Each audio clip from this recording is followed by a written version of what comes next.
Robbie, who probably showed you a book back there, and I'm Bill, as I said. We started this company a lot of years ago. We were going for some years, and then we folded, and then about 10 years later again, at Robbie's instigation, we started up, and we'll be going another few years.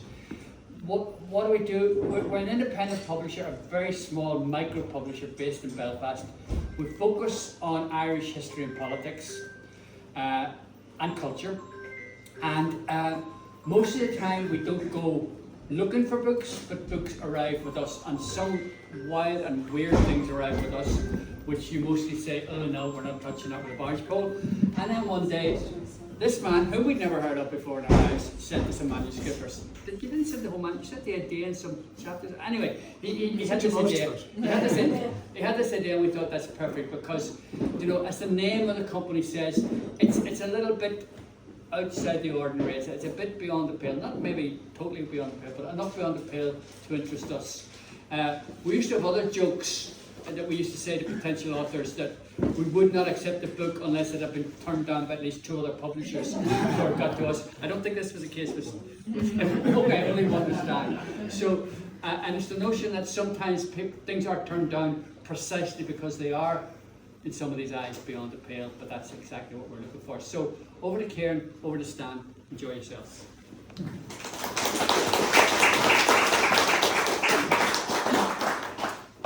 Okay, yeah, you can hear me good. Before we get into the questions, I just want to say that myself and Megan Story is of Belfast, one of the Irish Left Archive, my kind of partner in crime. When we heard about the book, we were very excited, and we were very eager to speak to Stan, because it's so much in our wheelhouse. It's left politics, it's republicanism, it's about perceptions of republicanism on the island, it's about culture, primarily music, but also, and it's a very appropriate venue for it, sport, and it's about the interrelationships and the interweaving of all those different areas. So, there's a lot of echo there, it's kind of dull. So, all of the, that's almost too much. Tell me if I'm speaking too loudly, by the way. So all of those are very much in our wheelhouse, and we're very keen to have the opportunity to speak to them, which we did in the last 10 days. That podcast comes out in the next probably 10 days. But in a sense, this is an extension of that for me, because afterwards I kept thinking to myself, I should have asked him that question. We should have asked him that question. So we shall see. We'll see if that works out.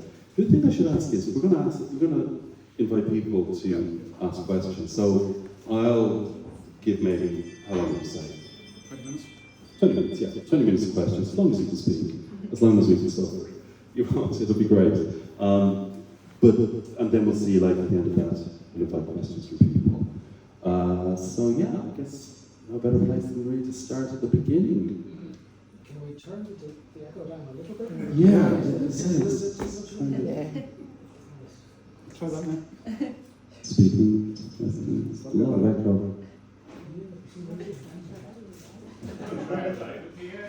Yeah. Yeah. I can hear you. Thought I could try that now. I'll be happier. Great. It's better, isn't it? Yeah. Yeah. I like it. Okay. Yeah, one other thing I want to say actually is, it's, I think, a very accessible and readable book. It's about 290 pages, and it raises a lot of questions. You and asks need a to lot of project questions. a wee bit more than without the mic, I think. Okay. Okay, yeah, so it raises a lot of questions, but it also answers them. But I was saying, I think, to you before, you could stick a pin in that book anywhere, and there's so many courses for further research, which I hope you'll do. Words of terror for you. But let's start at the beginning.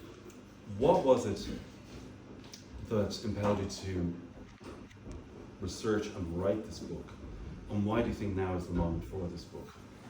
Okay, so it really did start at the beginning of that slideshow. Unfortunately, of course, the slideshow's not running in sync, but with that Alan Partridge sketch with Steve Coogan and with Come Out You Black and Tans. And I remember I didn't actually see it live. Somebody told me about it. I saw it on social media probably the next day. Looked at it, thought it was funny. Was interested in the reaction because I thought the reaction would be a little bit different.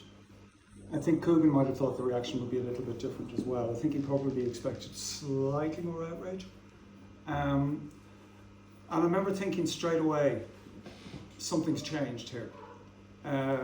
we're now far enough beyond, we're now 20 years past the Good Friday Agreement, 21 years. The way we think and talk about all of this is different. And I was aware as well, because I work in academia, I talk to young people, I talk at young people. And I had a sense that one of the things that changed was the ways in which the relationship between these two islands works. And I realised I didn't really have a clear insight into what that change was.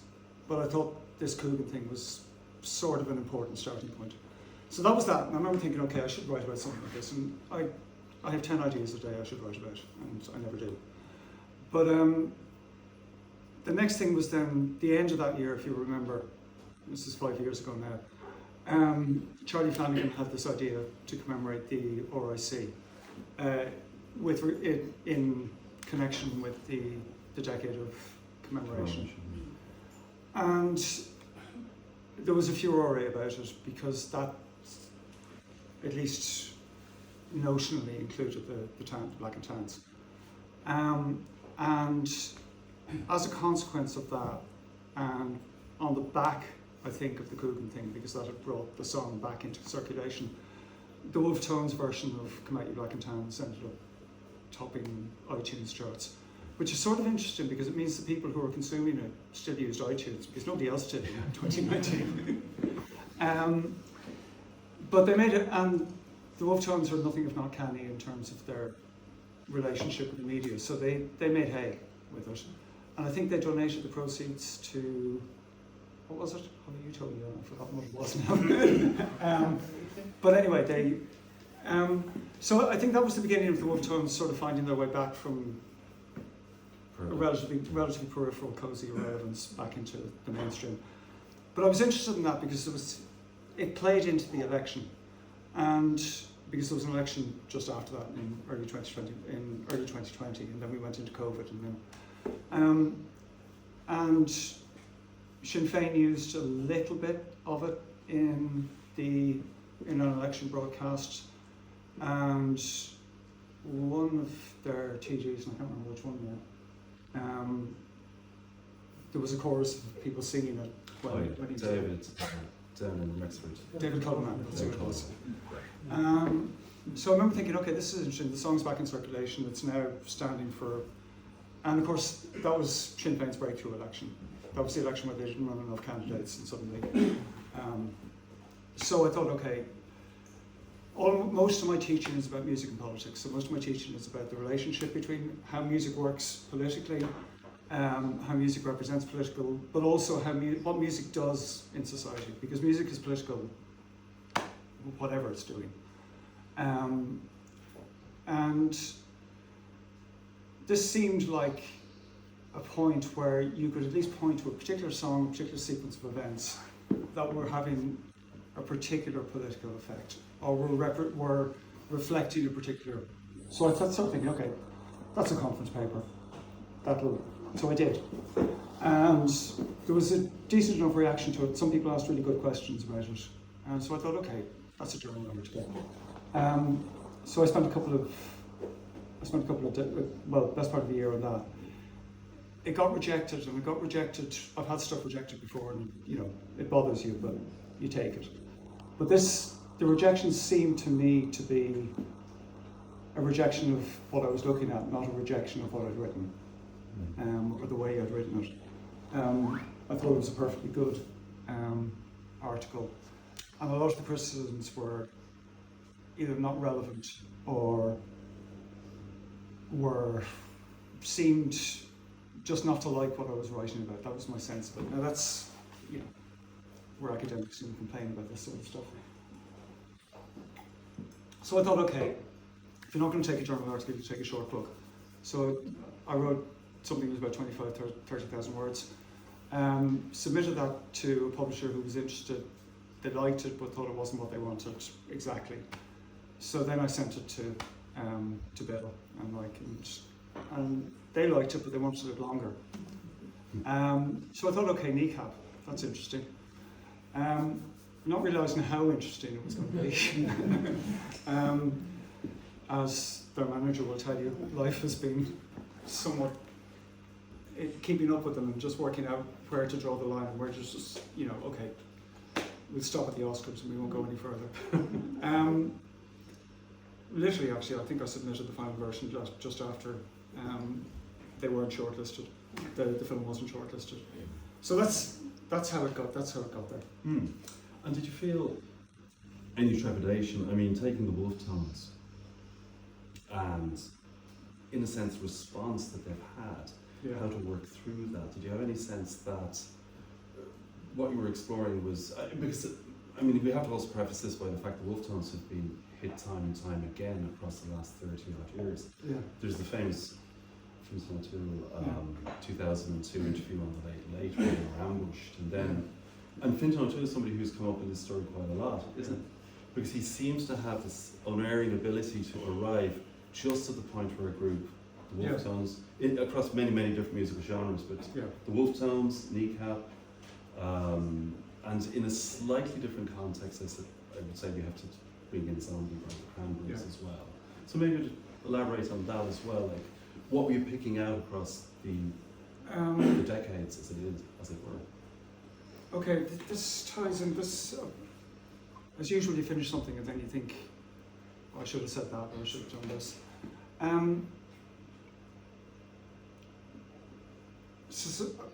Societies are held together in a lot of ways, not by what they agree on, but what they agree on not to talk about. And I remember having this conversation with an American friend of mine who basically said that the thing that holds America together is slavery, because we don't talk about it. We don't talk about how we got here. And I think for British people, it's the empire. You can't talk about the empire properly without making somebody uncomfortable. And I think for us, for a long time, it was Northern Ireland. For us, in this part of the country, it was Northern Ireland. We couldn't, once we had decided what we thought about it, we had to keep thinking that. Otherwise, we'd have to think about something else, and that's something that people don't like doing. If your sense of, I suppose, if your comfort level depends on thinking about it the way you've always thought about it. And that was the shift I was beginning to think about. And I also think that, I mean, I'm not for one moment going to hold up Britain as a model of democratic responsibility or responsiveness or anything like that. But one of the things I realised from now 12 years of living in England full time and working, not just being there to do things, but actually living there, is that people are comfortable with a level of disagreement about the basis on which society is run in a way that people here, I don't think, still are. I think we're still, there's a level of conformity, certainly within the media and certainly within public life. There are things, I still think the window is actually quite small, and I think class in particular is the one thing that we don't talk about, which I think I mentioned in the book. Class is the thing we don't talk about, so we talk about everything else. And I think, looking back on the book after I'd finished, after it was too late to do anything, I thought I should have been a little bit nicer about finishing, because it's not something that, it came across as a little bit caricature. But it does crop up. I mean, it's strange. It's like he interjects himself into the conversation. Yeah. Most recently with Kneecap. Yeah. And I was even thinking like the Late Late Show. It's such a strange thing to have a panel of people on the Late Late Show in 2002, essentially ambushing the wolf tones. Yeah. I mean, I should add, like, I was thinking about the wolf tones prior to this because I was 15 in 1980. The wolf tones weren't on my musical radar at all. Yeah. And none of my friends were into the wolf tones. We were all 15. What the hell were we into? It was punk, post-punk. Yeah. I know this horrifies a new wave of British heavy metal. Right. And so, so another, that was Kilbarrack guys, it was Kilbarrack in the 1980s, and Bohemian Foxfield. But it's, so in other words, there's this thing where it wasn't on the radar. And I mean, it's very puzzling to me, in a way, how they came back onto the radar. Yeah. But even, you know, like in the sense of like they're very popular now. But maybe, and you can address this, the fact that they became, in a sense, an icon that was representative of republicanism, even though they themselves weren't necessarily as one with the Republican project. And secondly, how strange it is when you think of the bar, you know, the Barleycorn or the Men Have No Property. I mean, Cormac on Public's cartoons is one of the Men Have No Property, and yet they're not in the public imagination anywhere near the Wolfe Tones. So perhaps you have an explanation for that. Right, I'm going to start in a very strange place. Queen, a band not often compared to the Wolfe Tones. I mean, I'll tell you why I'm thinking that is that I teach popular music, and I'm awestruck by how much 21-year-olds know about bands like Queen and how much they love them. And I go, Queen were a joke when I was 12. I mean, nobody took them seriously. You took Bowie seriously, you took Roxy seriously, you didn't take Queen seriously. But now it's classic rock. In terms of those classic rock magazines that you see in airports, they're up there with the Rolling Stones, they're up there with the Beatles, and that sort of thing, and Led Zeppelin, that sort of thing. I mean, I hope somebody else my age will confirm this, but I really did feel that they were a joke. They weren't. But the point is, they're now icons because, just because that's what history does. And I think, to an extent, a similar process has happened with the Wolfe Tones. They're taken to represent something that they weren't actually. And the fact that the quote that Brian Hanley used in his review, where Jerry Adams talking about, it's great the Wolfe Tones singing about Belfast, but it'd be nice if they came up and played here. Yeah. I remember that being the sort of thing people thought about them. Yeah. Yeah, definitely.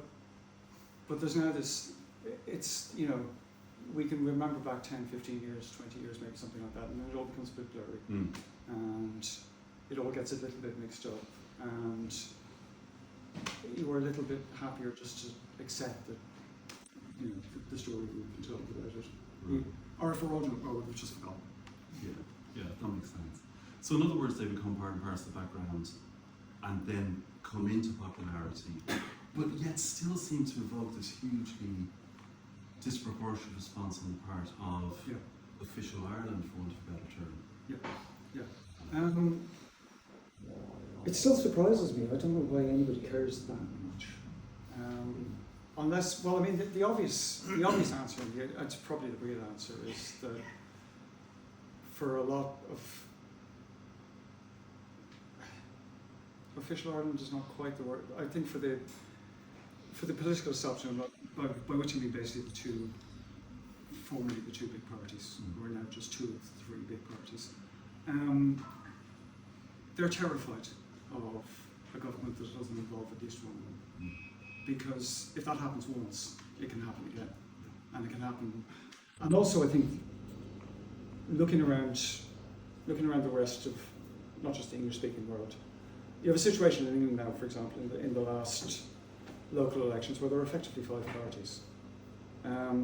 The two-party system, which is held together in England by a bit of sticky tape and some what you call it, some dental floss or something like that. It's fragmenting. There are loads of people I know who will never vote Labour again, who will be Labour voters all their lives. There are loads of people who will never vote Tory again, but will vote.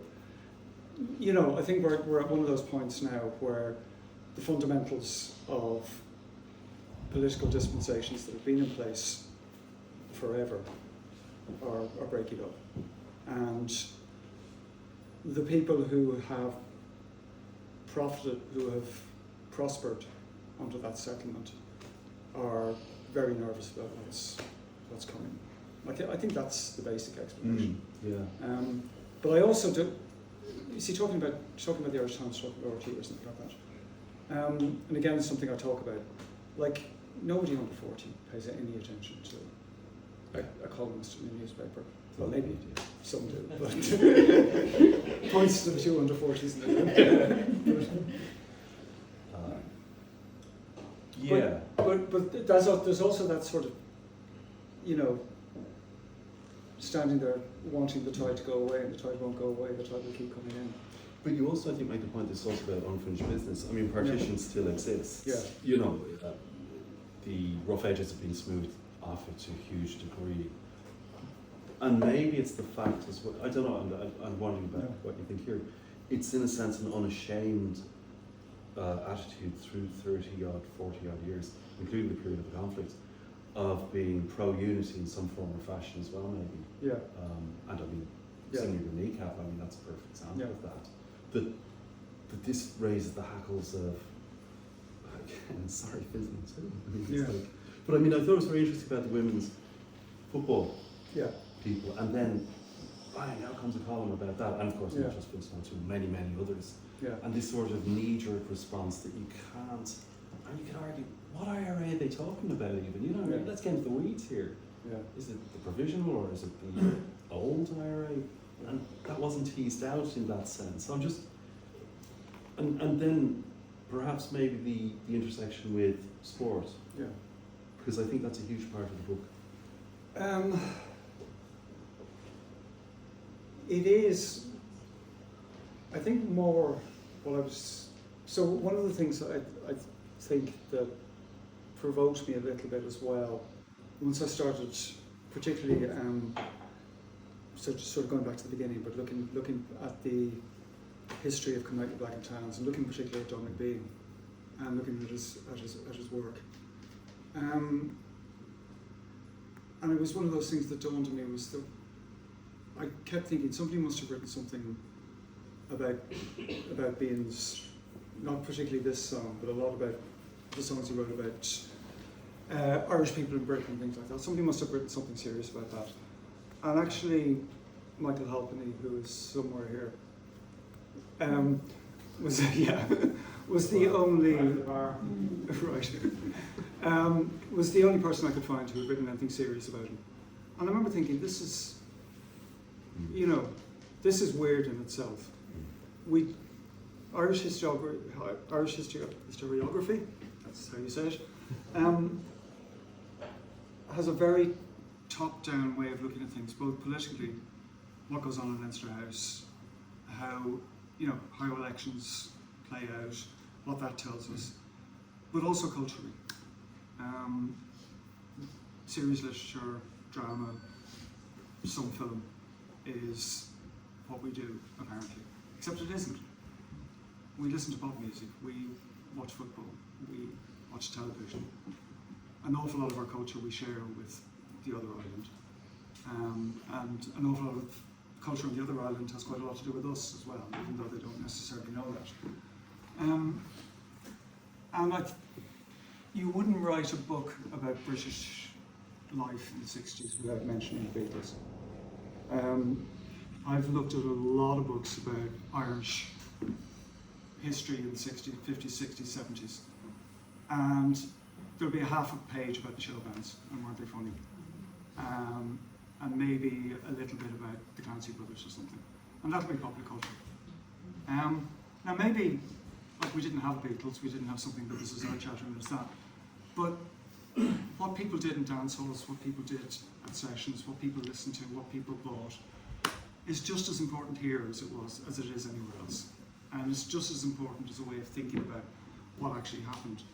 And part of what I wanted to do was to try and write history from, at least start writing history from that point of view.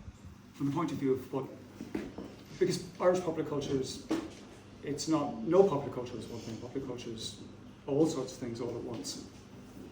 It's old things, it's new things, it's things from over there, things from abroad, things from, but again, it's missing from me, even people like Joe Lee. Yeah, absolutely. I mean, and that's a great book, and it's perfectly authoritative about high politics, and it's good as well about society, like the economic roots, basis of society, and so forth. But it doesn't tell you very much about what people listened to, what people did, what people read, what people spent their lives thinking about, and that's some of what went into this. Yeah. Sorry, that didn't answer the question as well. No, it's good. So, In a sense, like, it seems also to link to a mass aversion to thinking about the conflict. Yeah. To thinking about how these things happen, or even to saying, well, actually, we're not going to even go near that, as you said, Yeah. legitimation politically of Sinn Féin, but also let's not talk about the conflict. Let's edge as far away from that. Yeah.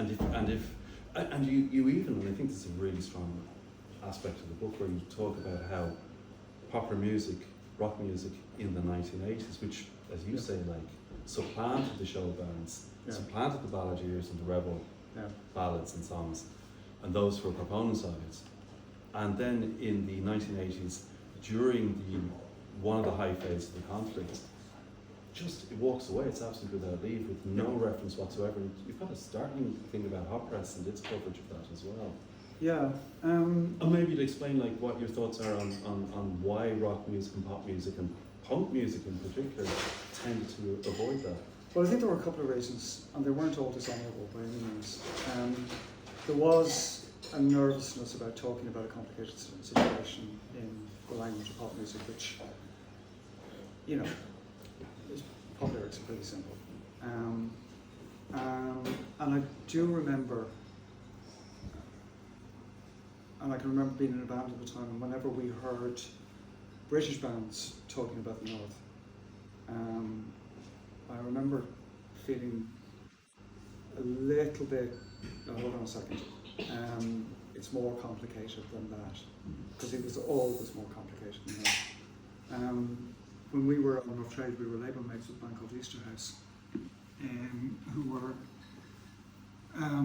from Manchester, but named after a housing estate in Glasgow for some weird reason, and were members of the Revolutionary Communist Party, and were unashamedly supporters of the armed struggle. And I can remember at the time thinking, this is tourism, you know, this is, you're basically, you're not, this is not a thought through political position, this is something that you have, and equally I can remember the band I respect a lot, the Gang of Four, but I remember thinking Armour Light Rifle, and the Holy Trinity used against you like Irish jokes on TV. And the Europeans, oh man, this is just a little bit of explaining Ireland to us, because we mightn't get it ourselves. You know, we mightn't, you know, and I had a conversation with somebody this week about this, the compulsion of the British left to explain things to you. And it sort of, it reproduces exactly the same thing that the British colonial class will do to you. Because they still know better. And so I think, sorry, this is a long answer, but I think some of that, you know, was just a bit, was nervousness about it. A couple of songs that occurred to me that I didn't write about, but one Michael Disney song, Off Toblin's Wood, which takes a few listens to understand what it's about, but it's about being Irish in Britain. And a later song also by Call, Bertie's Brochures, by Fatal Mansions. Probably the two best songs about the conflict, even though they're not about the conflict, but dealt with it in ways that were, but they're great songs. They're the sort of thing you would aspire to, but never did. But if you look at U2 and Sunday Bloody Sunday and their reading of the conflict, and I mean, there's also, no disrespect to any U2 fans in the house, but there's a sense that the tick box is ticked, and they never really come back to it either. It's like, do they not? I don't know. Does anyone know actually? Because I remember the U2 songbook. The U2 songbook. It's not here. But which I find very interesting as well, because again, it's that sense of, okay, well, some bands touched on it and then veered away as swiftly as possible. I suppose the other thing is, when we're talking about the age, I mean, Irish rock only really took off properly in the 80s. And rock music everywhere was retreating from politics at that point. So maybe it's part of that process. It was part of that process. But even Horsepups in a sense didn't engage. No. And this is another angle on the book which I think is very important. You talk about the fact that in Ireland, music, popular music, rock, pop, etc., eschews the use of the Irish language. Yeah. Yeah. Just start to finish. Yeah. We were trying to come up with names of, or with groups who actually sang in Irish. Yeah. Bill came up with Clonard. Yeah. For Harry's Game was the only example we could think of a hit record in Irish. Yeah. Yeah, and that to me is the most astonishing thing about Kneecap. Yeah. Completely. Yeah. More important almost than anything else is the fact that they sing in Irish. And they're popular. And they're popular, yeah. Yeah. The fact that, the reason we all thought you couldn't do it, you can do it. It's just, that's what I love about pop music, is the fact that it can do things that you didn't think were possible, still. Mm. I mean, that's sort of why I'm more, so that's the great thing about popular culture. Every now and then, the machine churns its way around and it does the same thing, and then something happens that's just utterly out of the world, out of this world. I think we should open this up. Yeah, absolutely. Yeah. Questions?